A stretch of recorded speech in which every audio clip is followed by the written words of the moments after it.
welcome to our Tag Marshal Expert session. My name is Bodo Sieber. I'm the Tag Marshal CEO, and as you can hear, I'm not a New Yorker. Unlike many of you, I am German born and raised.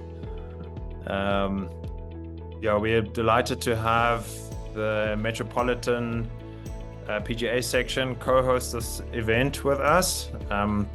So for those of you who are here for PDR credits, we'll take care of that. Just stay on with us for the hour, and everything else happens automatically, and we'll make sure that the section team gets your details. But more importantly, I have two guests with me. Justin Plank from Pine Hills. Justin, how are you this morning? Doing very good. Thank you for having me. Absolutely. And Jack Romano from Spiring. How are you, Jack? I'm doing good. How's everyone? Thank you again for having us. We're very excited to get this going. Absolutely. The title of our session today is How Pine Hills Inspiring Drive Revenue Gains and Labor Savings with Optimization, Tech and Data. I'm delighted to have so many of you on.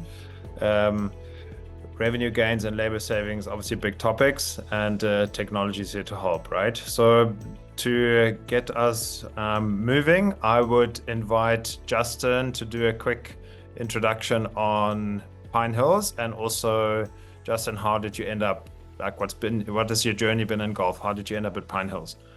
Yeah, so Pine Hills, we're an 18-hole golf course in the Pine Barrens region of Long Island. We were designed by Roger Tooker back in 1972. We're a par 73 golf course that can play upwards of 7,200 yards from our back tees. My name is Justin Plank. I've been in the golf business for 5+ years now. I've been at Pine Hills for 2 years. I'm kind of known as like the hybrid golfer here. I do just about everything from opening the shop to handling some of the leagues, our groups, our outings, our demo days. We run clinics, I give lessons, I do fittings, all of the above. Back to Pine Hills, we've had a lot of great renovations here recently in the last 2 years. Most notably, we've done a whole bunch of tree removal, a lot of fescue growth to kind of open up some really beautiful vistas and views as you would play the golf course, and along with kind of some new bunkers and cart paths. Now adding Tag Marshal has kind of been a great little add to here also. So. Amazing. And we can see you right on the east end of Long Island. We have many amazing partner courses in the area that I've also been able to visit a few: Quaker Ridge, Metropolis, Sleepy Hollow, Scarsdale, Baltusrol on the other side. So great to have you on with us, and thanks for the intro. Jack, tell us about Spiring, and obviously everyone wants to hear the story, and your logo is suitably mysterious. Yes, so mysterious. Spiring is Long Island's premier 9-hole course. It's the first new course on Long Island in the last 2 decades or so. Originally was a par 68 18-hole course, but we were able to, with the new construction, keep the similar length, but make it a full-on 9-hole course. So we're par 36, gives every golfer the challenge of a real full-length 9-hole course, which again, Long Island really hasn't been too used to. So we're very excited about that. And yes, the logo is a good conversation piece for everyone coming into the pro shop the first time. It actually ties in with the local history, with us being in the Setauket Center Reach region area. It actually goes back to the Revolutionary War with the Culper Spiring, ran by George Washington and Abraham Woodhull and Robert Towson. So it's pretty cool tying in with the local history, and I got to get better with it. But there's the show The Turn that everyone is a big fan of. That is directly kind of about that whole story. So that's the history behind the logo. And for myself, been really involved with golf since I started working 17 years old doing the carts, just like how everyone really gets started. Kind of just fell in love with the business and just didn't want to get away from it. So was just working my way up the rank. Been with Heatherwood and Spiring for the last 4 years. This is going to be the my second year at Spiring. Just kind of getting in on the ground floor has been a great experience so far. Amazing. Thank you so much. The brilliance of golf is obviously that it had been played already for a couple of 100 years before the Spiring story, which is a hallowed piece of turf. I wonder if those gents would have been on pace if we got them to play 9 holes. They were so busy, right? They didn't have time to play. Where the modern day politicians, they make sure that they do. Yes. Thanks for the intro, both of you, and really wonderful. We're going to see some pictures, obviously, of both your facilities as we go.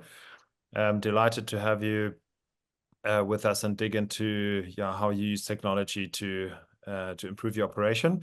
On that note, quick introduction to Tag Marshal. Next year will be our 10th year in the market.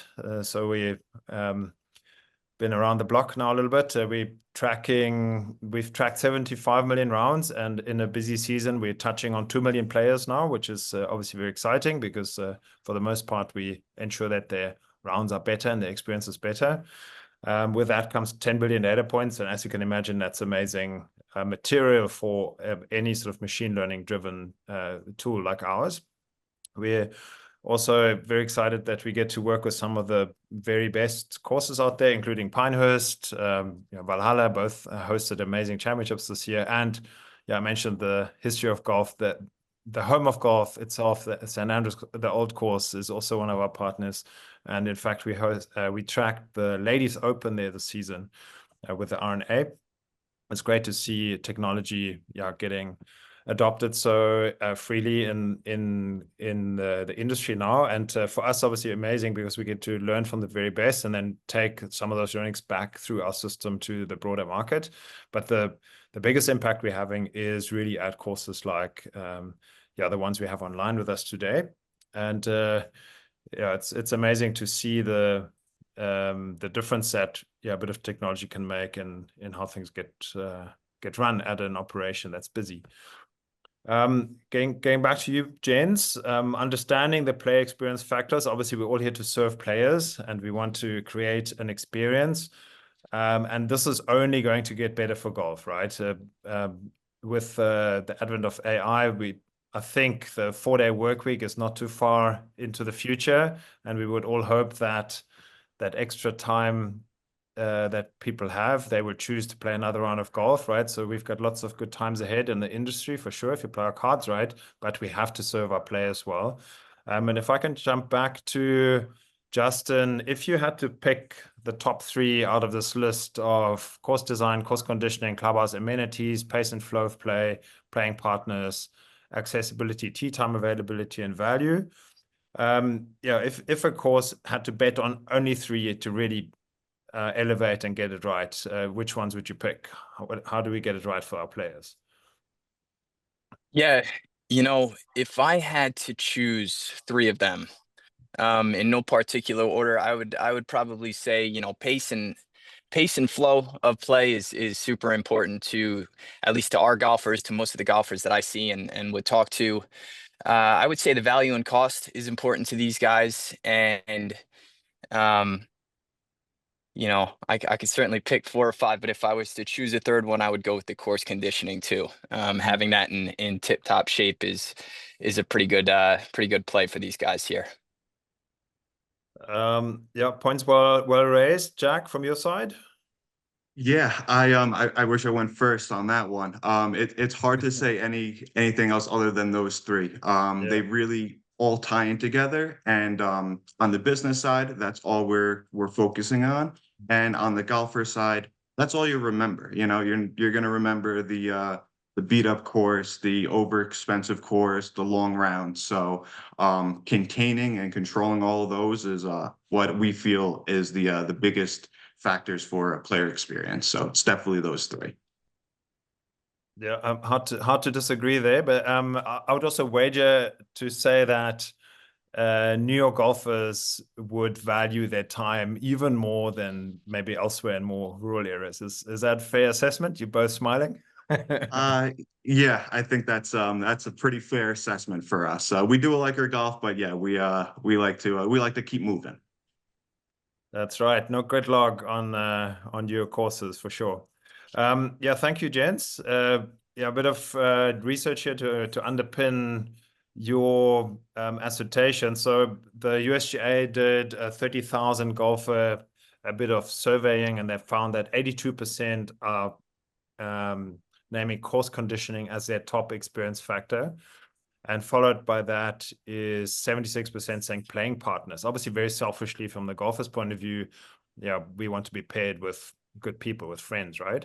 And then number 3, very close to that, is pace and flow of play. So it is a top 3 factor for sure. And you both mentioned pace and flow and course conditioning. And from a player's point of view, I would say if you get both of these things right, that's value, right?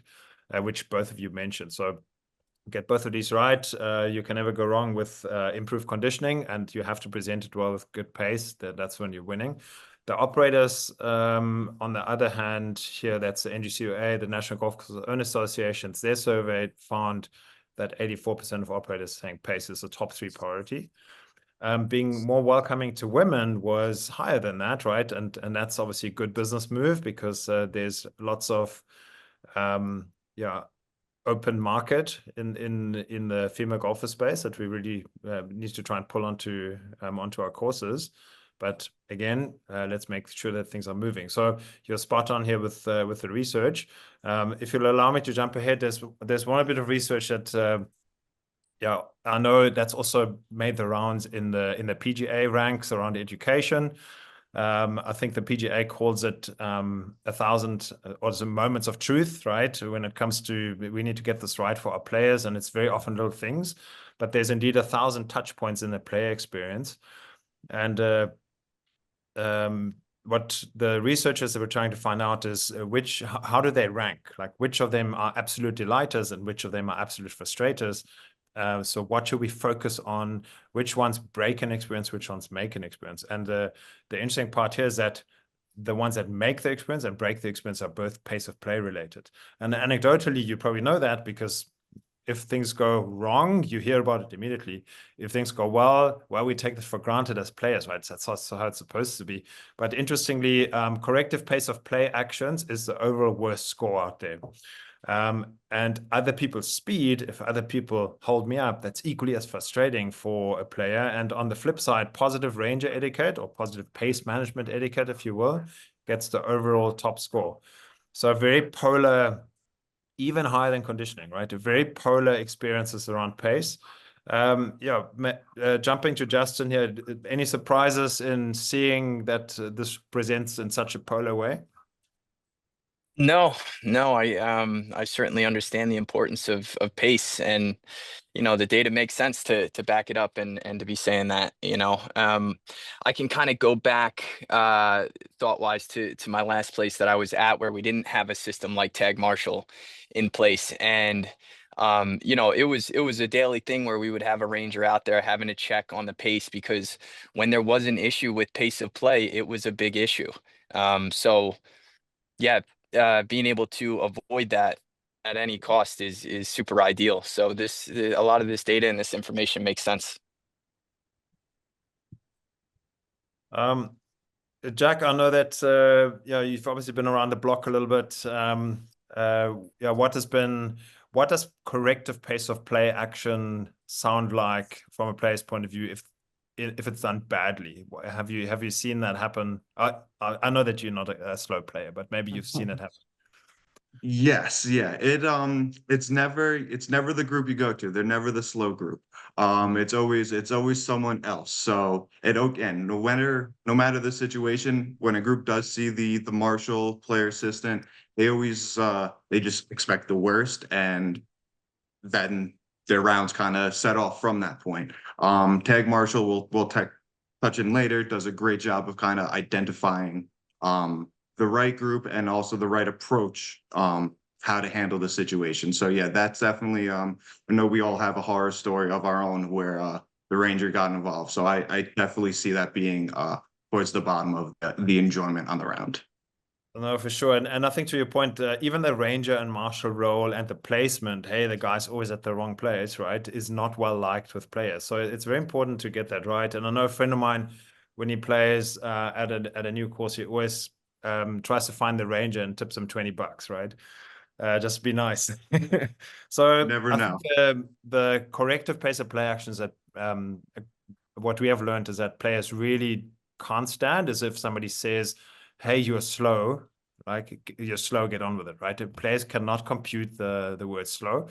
There's obviously better ways to position that. And if there's one takeaway for all of you listening in, if you have an opportunity at your course to do two things that we have found is important to consider. Firstly, the Ranger marshalling role, because it's so disliked, turn it on its head and call that role play assistant or course ambassador or something that's more assistive, right? On the other hand, teach your team to not say, hey, you're slow, get on with it, but rather one little sentence that makes all the difference is you're out of position. You're half a hole out of position. Please help me get back in position. So that is a temporary state, whereas being slow, players perceive as it's a permanent state and they're feeling insulted. It's like, hey, you're stupid. No, you did something stupid. Doesn't mean you're stupid. So players cannot compute, right? So never say slow, say out of position. It works a charm. And if that is delivered by a course ambassador or a player assistant who wants to help, that works, right? If it's delivered by a marshal who wants to police, that's hard for players to compute. But you need to know what you're doing, right? And the one thing that really brings a lot of peace of mind to that interaction is if you have information, if you have data, because very often perception becomes reality for players, right? And they might think the group ahead of them is playing towards a 5-hour round, and they might think that they're held up and they're starting to fume, and it's impacting their game, and they're shooting bad scores, and their whole world falls apart. And maybe it's a perception, maybe it's not reality. So it's really helpful to have the information and data to have these interactions based on. So obviously this is where technology is helpful, because if you try to do this, and Justin mentioned it, if you try to do this with pure labor and man hours, you would need to take a lot of notes and have a lot of people out there, and then you would need to share those notes in some way. There's technology that does that, automates it from start to finish, and obviously that's what Tag Marshal has made its specialty. So if I can jump back to Justin, there's obviously a number of system options that we have in play at many of those New York area clubs. A lot of them have got caddies and or walkers. So we're using our classic tracker units, but there's more and more kart courses that are using our system too. Some of them have got classic installed sort of hidden away trackers. Others have got the 8 or 10-inch screens, and that's what you guys went with. What these units do is they send data to our cloud, and then our machine learning and our system does the work and then displays it almost like a Google Maps or Waze would, so that you know what's happening out in your course. We're going to look at that just now. And obviously there's a backend information too. What's a whole by whole runtime? Which of those groups are 2 sims, 3 sims, 4 sims, what have you? What's the weather status? What was our pin placement? All of those things we're trying to understand so we can incrementally improve and dig into those opportunities in the long run. So this is what the unit looks like. If I can ask Justin, so what are some of the amenities that the players get from this at Pine Hills?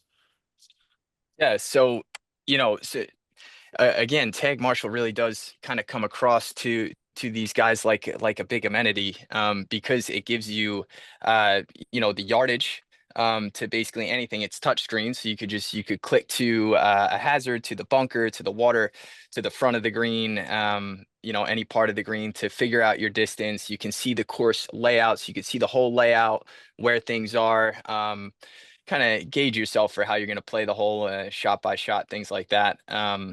So in a sense, the amenity reason it's great for these guys because they can, again, just get any information that they need for that hole. And then as you get closer to the green, it'll show you just, to the front of the green, to the middle of the green, to the back of the green. Again, just great information for these guys. And then, an amenity for us as workers to be able to just sit at the computer and like you're saying, look at the data and track cart by cart, group by group, to see if they are, on pace and working with what we normally do, which is the 4 hour and 15-minute weekday round or 4 hour and 30-minute weekend round. So yeah, it's great for us. It's great for them. All around, just a positive here. Great, thank you. We'll jump into what that looks like in a second. But one of the things that you can see here is that green bar at the bottom, that's on pace. So we'll talk to that just now. But one of the things that's important to us at Tag Marshal is that the system needs to be intuitive. That is one of the reasons we have got a portrait display, right? Because that's how you look at the hole ahead. Otherwise, you have to think around a corner. So that just we thought was intuitive and to have the pace really as accurate as possible. So it's not just a static grid that 2 hours in says everyone's slow, where the players then say, well, it's been telling me everything's slow, so why should I care? No, it's actually accurately designed around you and your position, and it would tell you if you're a delayer, if you are delayed by somebody else, and that makes all the difference to players, because then they understand, okay, I can self-correct, or I just need to be a little bit patient right now while the team in front of me, the group in front of me catches up. But let's jump into what the backend looks like, and I'm going to ask Jack to talk to us a little bit about Spiring. We've got both sort of bird's eye views here, very different layouts, and obviously you can see how nice and compact Spiring is versus Pine Hills is. I'd imagine quite a challenge to manage if you were only relying on line of sight, right? Once you're on the one end of the course, it would take probably 25 minutes to get to the other end. So how convenient to have it all with you.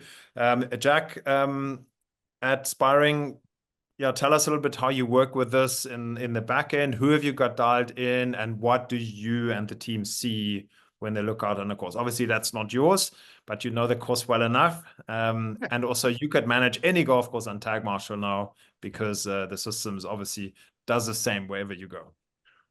Yes. So for us at with Tag Marshal, we have logged into both our computers in the pro shop, so everyone inside gets access to that, as well as having it on the iPads outside. So everyone working that day has the ability to kind of take a look in and kind of see what is going on.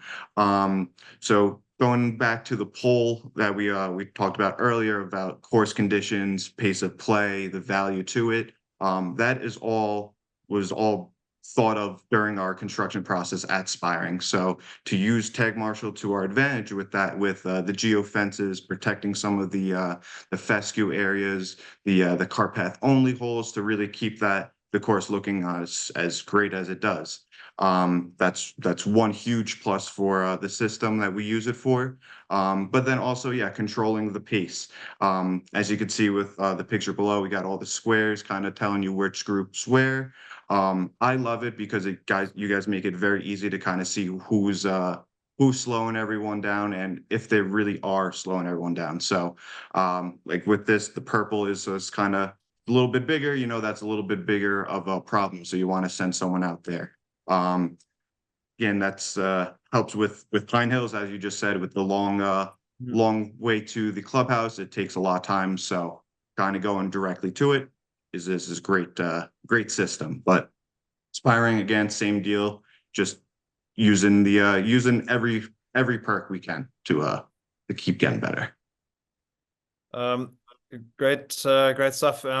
Justin, you use Lightspeed, right? So obviously we have an integration. I think we integrate now with 20 or so of the going tee sheets, also Golf Genius. How is that helpful for you?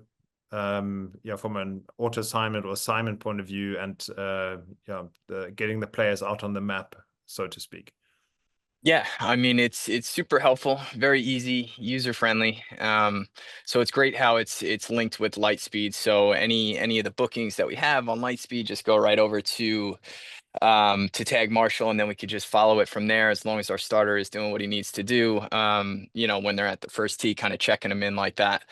Yeah, and like Jack is saying, it's super easy from our end looking uh you know, at the map and being able to see, especially just with the colors, knowing that purple is kind of that group that's maybe, you know, slowing the other groups behind.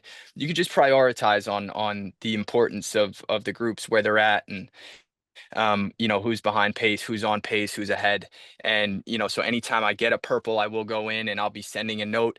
Again, you say it the right way, but I'll kind of send a note to their screen. I'll watch it. I'll see if they get back in position. And a lot of times it is great because these guys will notice by themselves on their screen when they are a little bit out of position. And a lot of times they'll get themselves back into position. But when they don't, I'll send a message. I'll kind of track it from in the shop, and then if I need to, I'm always trying to be the one to get out there and you know, deliver the message in the right type of way. But having the system right in front of me, especially being able to see the purple, the red, the green, and know what's good and what's bad in the matter of a second is pretty fantastic. Yeah, so we have some examples here of what some of those messages might look like. There's also, you can send out weather alerts. Obviously, that's why it's called a two-way, right? Because it's a way to two-way communicate. They can be just direct messages. You can send a message to all of the cards in play if you want to. That's especially for weather situations. Yeah, but maybe just going back to the colors. So there's purple, there's orange, there's also red, which we don't have on the map right now. But what we wanted to show is really who's the delayer group. And then orange is, those are groups that are impacted. And that's also something that our algorithms pick up, right? We want to know, does this group have a negative trend? Are they getting worse or are they stable? And also how early on in their round are they falling out of position? And then the biggest factor is how big is their tail? Like how many groups are they impacting currently? Because, yeah, and then we want it to be as intuitive as possible to be preemptively go and to the right place and be accurate around it. And then you're having these conversations in a way that works. Whereas if you don't know, and once you've lost 20 minutes with a group and they're impacting 3, 4, 5 groups behind them, you can never get that time back, right? It's really hard to untangle. So it's really helpful to just stay on top of it. And also you actually need much less effort to do that. It's much less effort from an efficiency standpoint, from a labor standpoint, to be preemptive around it, but you can only do it if you have the live data. So yeah, exciting to hear your feedback that it's working for you both so well. The next portion of our conversation is using tech and data to save labor hours and drive efficiency gains. Just again to commend you here. We spoke about conditioning earlier, and yeah, the sparring really looks phenomenal. And yeah, both of your superintendents are on top of their game. So that's a big checkbox for your players here, no doubt, a tick box. Let me jump back to Jack, because you did mention the geofencing being helpful to you. You know, so we have templates, right? So they can be turn on, turn off. They can be timed. They can be prioritized. What are some of the things that you are geofencing off, and is it working? Are the golfers compliant? Yeah, so our main thing with the geofencing is, again, because we are, of course, with all the apartments in the middle, which is a little bit different layout. So we wanted to protect everyone, you know, not having carts flying on the sidewalks and all like that through the parking lot. So that's the main one. And then throughout the course, we have some pockets of fescue, and of course your typical tee boxes, greens, and all that. So it does a great job. We do we tried to stay away from roping everything. And as far as complaints to the golfers, we really haven't had any, because the areas that are blocked off shouldn't be going there anyway. So it does a great job. The buzzer is pretty loud, so everyone kind of looks at you when you are in the wrong spots, and no one wants to do that. I say a lot of time this system does a great job of self-policing, you know, when they see that, oh, maybe I shouldn't go there, or they do see the time on the bottom, they golfers they notice that, you know, they don't want the Ranger, the player assistant coming out. So the geofencing does a great job with that. There's been times where we have to send someone a message if we see that it's the same cart breaking every geofence, like, what's going on with you guys? But it really helped us so much this first season. And then going back to the data aspect of it, we're all about customer service too. So we really wanted the player experience to feel like you're at your own resort. You know, you don't see the group in front of you, behind you. So Tag Marshall's data to kind of show how each hole is playing time-wise, kind of gave us the data to back up that, hey, we can run our tee times like this. We're not really hurting anyone. So it really just makes our products that much more efficient. So the geofences, just the time management, every feature has been a huge help for us in our first season. Brilliant. Thanks for the insight on this. Maybe jumping back here to Justin, one of the other, and you mentioned it, sometimes there's a group that really doesn't get it right, you know, in terms of their discipline around staying on the cart path or off certain areas. So one of the things that we have is called a track map. So where the system records every single round that was played, right? And you can go back to it and you can then figure out both, did this group break geofences? Maybe they're repeatedly doing it. Were there any interactions or messages sent to them? Were they compliant with that? And also, what was their pace status at any point? And when did they start? When did they finish? Who were the players in the group? That's a really nice sort of historic marker of any round that gets played. And we even have the track map for both cards, right? So there's a primary card and there's a secondary card. And if sometimes a crazy group goes and takes out 3 cards, we're going to track that too, and we know what's happened. Justin, is this ever helpful to you when it comes to management or post-round conversations? Yeah, 100%. Of course, it's super helpful. You know, I've had multiple experiences where I've had to use it. Both of them were actually times where we had issues with the carts. They weren't returned and we didn't know where they were. I was able to go in and for that specific cart, for that round, see the exact route that it had gone and where it kind of stopped. And from there, I was able to kind of find it. We found a little bit of damage. And then again, we have the group that's linked with it. So we're able to go in there, figure out who it is, go into Lightspeed, get their info, contact, and kind of, you know, handle it from there. But again, outside of that, it could be great for, even like you said, if I have groups or if I have one group that's consistently going a little bit slow or consistently maybe out of position, taking the cart where they shouldn't be, I can go in and pull this type of information and bring it up to that person and you know, handle it accordingly. And again, having data to kind of back up that just gives you all the confidence in the world to handle some of these situations a little bit better. So thanks, Justin. Jack, here's a round sorry, on Spiring, where you can see there's 3 little geofence breaches. Do you have any war stories around, or any way in which this is helpful to you and the team at Spiring?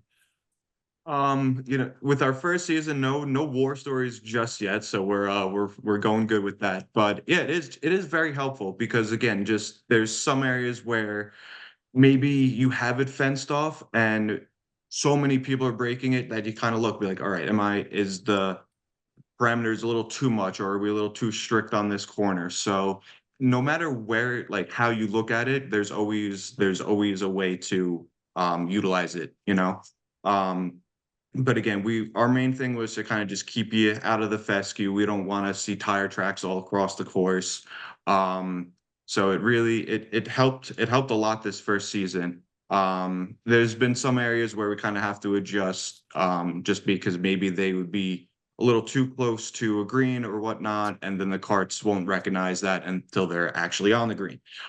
So you kind of have to play around with it, but they're very true, and they protect the course great. So there's no reason not to have them up. Yeah, very good. I know one of our Canadian partners, they had a bit of a spy story happen when one night 18 golf carts were stolen off, and they left the property, and they had geofencing set up where they locked everything down at night. So they knew something was up, and then they sent the tracking data to the police, and by 8 a.m., 2 hours into their business day, the cars were recovered a couple of miles down the road in a chicken coop. So great spy story involving chickens. And another way in which this is helpful, and especially at a resort as well, where but I could also imagine at a private club where sometimes days after the round, there's a fuming player that says, "Oh, it was a 5-hour round, absolutely horrible." Either they want to have a rant, or they may even post on Google or on an online forum that this is 1 star and I played 5 hours. It was horrible. So for you as a manager to be able to go back to that round and say, well, according to our system, you played 4 hours 18, and also you were delaying groups on hole number 7 and 8. And I'd love to educate a bit more how we manage pace and that your time is very important to us. Very often, it changes that conversation where, like I said earlier, pace is so polar, and it very often perception becomes reality for players, and you just have nothing to go back on post round 5 days later, a week later. And you can imagine if somebody complains to a resort where they just paid $300 a round and want their money back, that is a hairy conversation, right? So we know many managers that I can depend on this. I can send that to the player, and the conversation is over very quickly. Okay, how we talk about data and tech helps with deeper course understanding and revenue opportunities. So particularly exciting to have a course that is so custom and purpose built and so well thought out as Aspiring, but you still need to go from, is the plan actually being executed, right? One of the things that might also become of interest to you both from a communication point of view, but maybe also from a cost set point of view, is advertising. Let me jump back to Justin first before we look into the data. Is that something that you've started or are maybe considering? Certainly something that we are considering. I know Jack has his hands in this, and we've done things like put up some of the advertisements for, when your cart gets up to to the tee box or to the green, it'll show you how to repair your ball mark or fix a divot, things like that. Good information just to kind of maintain course etiquette. So that's kind of what we have been using it for, but you can certainly see what you can do with it, with all the advertisements and everything. So this next season, I think that will be something that we're definitely going to be jumping into. Jack, you have your hands in this already, I hear. So just going back to, we didn't utilize it as much. We were just getting very comfortable with the system.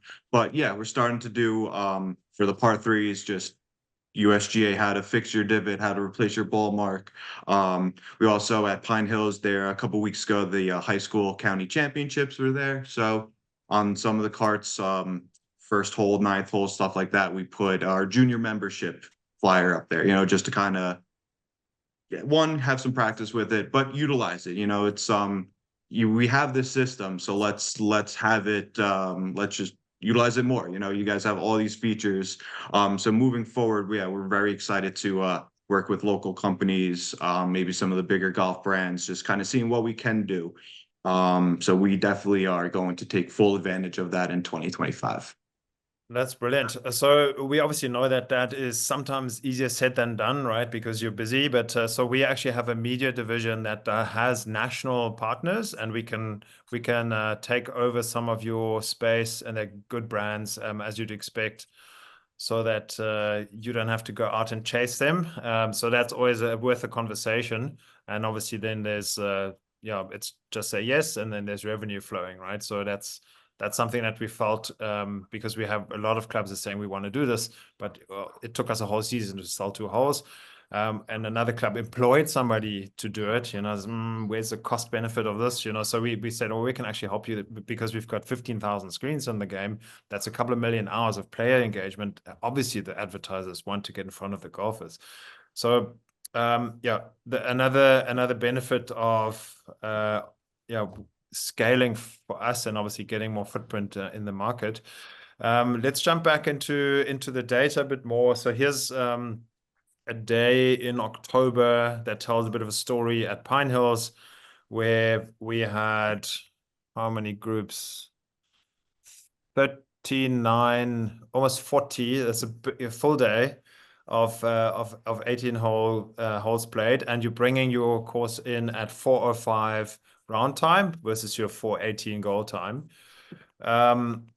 Yeah, maybe just to quickly do the walkthrough here. So we have the top is the assignment, and 95% of these groups are assigned. So that means your starter said, okay, here are the names, boom, pop it over from Lightspeed. And now you also know this is virtually all foursomes. There's a few threesomes in here. That obviously has an impact on how quick they might play.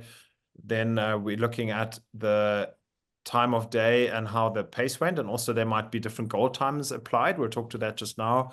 With the interventions, what was the weather like, and then how did each tee time run? So what's really nice for me to see is that all of those purple groups had an intervention or somebody chatted to them. I can see that with that little, that little note here. This group was a bit of a risk group. You actually had 4 interactions with them, brought it back, and the pace was saved, right? So great to see. And then you've got your hole-by-hole run times, and in the end, there's this pace style that shows 80% of your group, 79% came through on pace. Good day at the office. Great to see it. Justin, question, how do you use this from a management point of view? Is it useful at the club on a management level?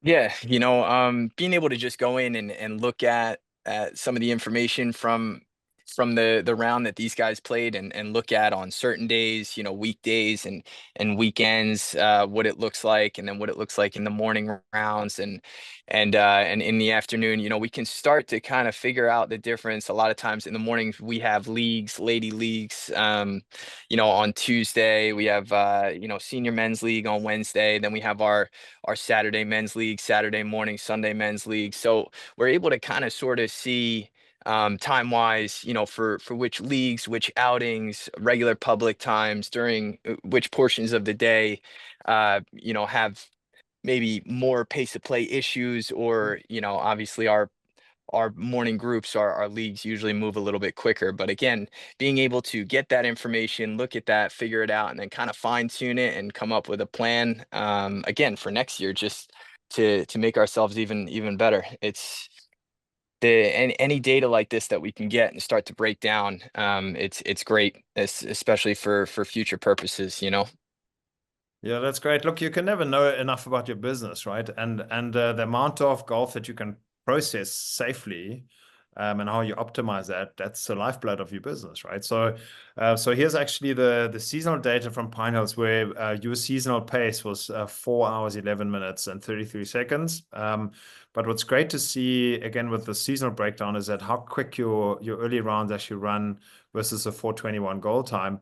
So and there's quite a lot of golf being played prior to 7 a.m. and between 7 and 8. So one of the things that our customer success team, that's many of them are former PGA pros that obviously have worn your hats, would look to work with you and advise you on, is how can we maybe tighten intervals around here? How can we drop our goal time just to speed up the start of day with much more certainty, and then also get a bit of capacity out, right? So very often in dialing into that, operators find 2 or 3 tee times they never had. And obviously that's highly attractive dollars, especially early. But sometimes, and I heard you say that earlier, you actually have different goal times applied. And I think I saw that here. So this blue line is a goal line time. So we can stagger that. We can have variable goal times throughout a day. And very often, you might say, well, we can actually start our day at 3:40. Right? That's what we want to measure ourselves against. And then we stagger it up. You mentioned you have a different goal time for your week play, and then for your busy Saturday, you're giving yourself a bit more breathing space. I think that's a good strategy. And here's your hole by hole run times and how it came through. And there may be some system fine tuning that can happen. But just jumping back to here, and just sticking with Justin before we jump back to Pine Hills. To Spiring. From the the bigger sort of data that you can now look at the end of the season, having looked at your end of season reporting on that, it must be quite interesting to check back against some of your sort of anecdotal information and hunches that you would have had. Yeah, without a doubt. You know, you always have those things in the back of your mind that you think are going on, but then at the end of the season, when you can actually look at this stuff, you can really see what was happening and, you know, make the best decision for, you know, for us, for me, for the company, and just go from there. Amazing. Okay, let's see what we can learn from some of the data at Spiring. Obviously, this is 9-hole, and I see that you guys are super active on your early rounds and making sure that things are moving. And that's the way to do it, right? You want to manage things early and accurately. Super fun to play 9 holes in 1 hour and 39 minutes. Yeah, how many rounds do you do in a season? What's your capacity like at the moment? Yeah, so for our first season, you know, we just opened up in May, so we didn't really get the full spring. You know, New York golf pretty much golfs all season now. So at this time we're right around 10,000, you know, right where we wanted to be. But being such a new style golf course that the island hasn't seen, pace of play is a huge selling point for us. So being able to, because again, everyone could say, oh yeah, you'll play it in 2 hours, but to actually have the data to show, and you can see it's well below 2 hours, it is a great factor for us. So that's I love this part of the system. Because again, it just backs everything that we intended to do, and is a lot easier to explain when you have the data rather than be like, no, yeah, you played fast. No, you don't know what you're saying. Like everything is right there for you. So it really did a great job of backing what we wanted to do. I think we talked to our player support rep and kind of adjusting that time, because if it's too much of a gap, then people are going to slow up again, and then we're back to that problem. So it's constantly changing. Like Justin said, changing with the leagues, you know, the groups that play the course all the time, they know where they're going. They know what they're doing. So they should play a little sooner, a little quicker, gets that extra tee time in a valuable spot that, you know, you never saw you had. So everything on the back end, the data side, really opens up so much for your golf courses. Nice. Yeah. So your seasonal average actually 1 hour 40, obviously on a 9-hole, but yeah, that's well done. And we would challenge you to make that a bit tighter, your goal time, right, in the future, which I know that you're considering. And the nice thing, and I'm hearing you think like that already, is that when you have certain leagues that you know these players know the course, you can actually tighten that because you know what's going out, and really customize a day quite a bit more than one flat rate being applied. And the beauty of physics is that if you're playing 20 or 30 minutes faster, you're moving out of the shot zone quicker. That means also your intervals can be tightened a little bit. And that's really the data will show you that, and the data will lead the way. But the nice thing is for us, and we know that where a lot of, especially also younger managers, get very excited about data and being able to real time see that, it's not everyone's cup of tea. So that's why we have a team that helps you understand it and also helps you with sort of proven strategies and how to get the most out of it. Because what good is technology if it doesn't save you money and make you money, right? So that's always the end game for us. Here's another cool view of Spiring, and again, smart footprint, and really maxed it. And looks very neat. Lots of players having lots of fun here. That's evident. But tell us a little bit about the player responses to the tech, because that's who you're serving, and where obviously it does a good job for you on the back end as a business tool. And they ultimately the beneficiaries when it comes to the pace is great, and there's lots of competency around that. But Justin, just from a player feedback point of view, has it been a good thing to do? Are they saying good things? Yep. Like like I mentioned earlier, like we were talking about, it comes across as an amenity. for these guys. So, they go out and they're able to get their yardage, see the whole layout, pick and choose shot by shot. It's helpful for these guys. I would say the one small issue that we had in the very beginning when we were first setting it up, and it was just experience, with the geofences, setting up the geofences. Again, we had bunker renovations, so we had geofences that were maybe a little bit wider than normal just to protect the new bunkers as they were healing and things like that. But I think maybe there was a small thing with the geofences. But from there, outside of that, I couldn't tell you many things that they would be venting about in a negative way with Tag Marshall outside of those geofences that I had set. Yeah, no, good point. And we know that setting up geofences it does take a bit of dialing in, and we all have to remember that those GPS satellites are doing hard work for us every day. They're actually 12,000 miles above us, 3 of them triangulating, making some sense of where this golf cart is right now, right? So for that to go down to a few yards is actually magic. So we know that sometimes, and it can be a tree, it can be weather, it can be solar flares, it can be anything, that things respond a little bit differently to anticipated. But we need to just dial into it and work and redraw. But the nice thing is that you can self-service that and get better. Maybe to close out, and if there's any questions from the audience, feel free to ask them, post them in the chat or in the Q&A. We would we'll be happy to answer best we can.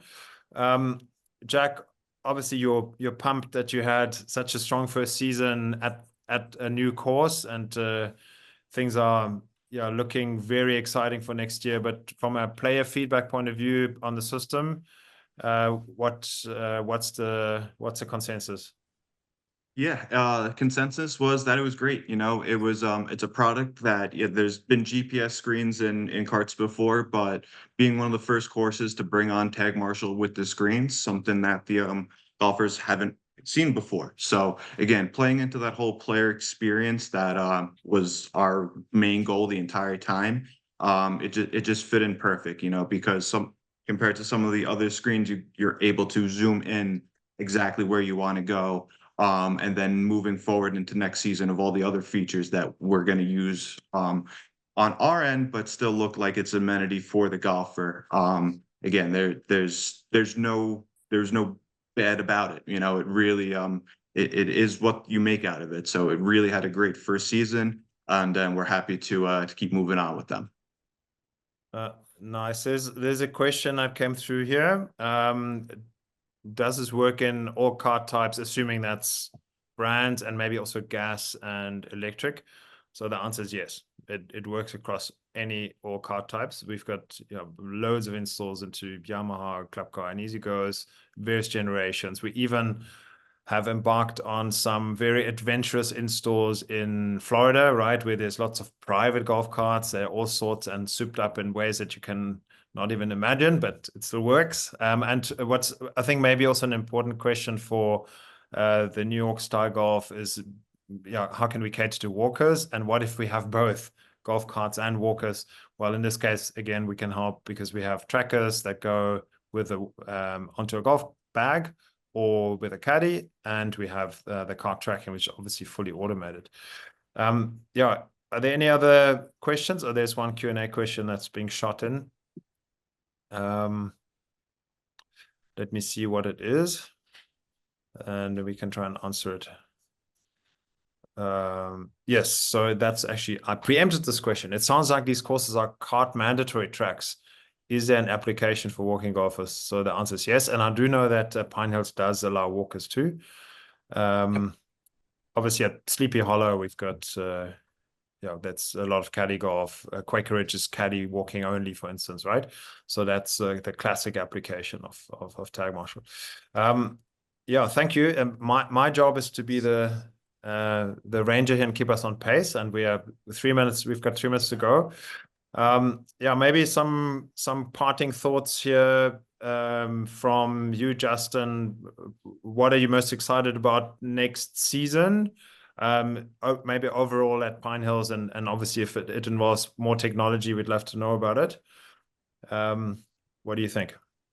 Yeah, I would say, I was talking to Jack the other day. We're really excited to get these advertisements going and kind of get them popping up at the right times on the course. You know, by the green, by the tee box. You know, after 9, we're excited to kind of work with that and see what we can do, and also just being able to continue diving into the data to just fine tune our pace of play and proper timing during the week and weekend. But I would say the advertisements, we're pretty excited about that next season. Nice. Yeah, and you mentioned it now, but we have a lot of partners that actually tell a story, right? Because you can even have multiple ads pop up during the course of a hole, and that's and we have some partners that know if a player or a cart is at a certain area of the fairway, these guys have just lost the ball, right? So they even say, hey, if you need a sleeve of balls, we'll deliver it. Just pop us a message. Yeah, so it's really great to have the location aware functionalities. Jack, from your side, what are you excited about for next season? Obviously, this will be year number 2, year 1 year wiser, lots to build on. Yeah. So basically everything that Justin said, you know, just excited to keep getting better, excuse me, better with this system, add some additional revenue to an existing product, but mostly too for next season with we're going to get into our leagues and start getting some of our groups. So pace of play is going to be a big selling point for us. So just being able to use that data for the, I guess, like the outside world. And we're just very excited to do that and just take advantage of the great product. Yeah, I would also not hold back on advertising, right? Because I mean, you now have a season's worth of data to say, well, last season, our average round time was X, and it's really impressive. That is very reassuring to golfers making a decision where they want to play. And obviously the going system for tournament management, Golf Genius, we have a really nice integration for live scoring. If you want to try that out, pull that onto the screens. That's also really fun for the players, because then we can, again, because it's geo aware, we know they're just off the green. We're going to remind them, please input your scores, so that the whole field is always up to date. So those are all nice opportunities. But I always say you need to walk before you can run. But you have found your groove very quickly with the system. So next year will be even better. Thank you, gents. That was very insightful. Really appreciate both of your insights and time. Just a quick shout out to Jake Morales, who's our partnership executive in the area. Some of you might know him. He's been around the golf block a bit. And Mike Lanwell Smith is this able companion. And our VP of Business Development, David Hamilton, also built other golf brands in the Northeast, and he's out of Augusta. So we have some really good people, very knowledgeable, happy to help and see if we can assist in any way. Gents, thank you so much. You must have a wonderful rest of the year, festive season. I know winter's now arrived. One of our New York staff has arrived at a recent workshop with his arm in a sling. What happened? Well, I went ice skating in Central Park. Oh boy. So that's when you know it's winter. Yes. No, thank you so much for having us. This is great. And we're ready to keep moving. 100%. Thank you. Yeah, thank you both, and hoping to see you down at the PGA show in Orlando. It'll be a busy few days, and if you can make it down there, come and see us. We'd love to have a chat and catch up. Thanks, Jack. Thanks, Justin, and all the best for next season.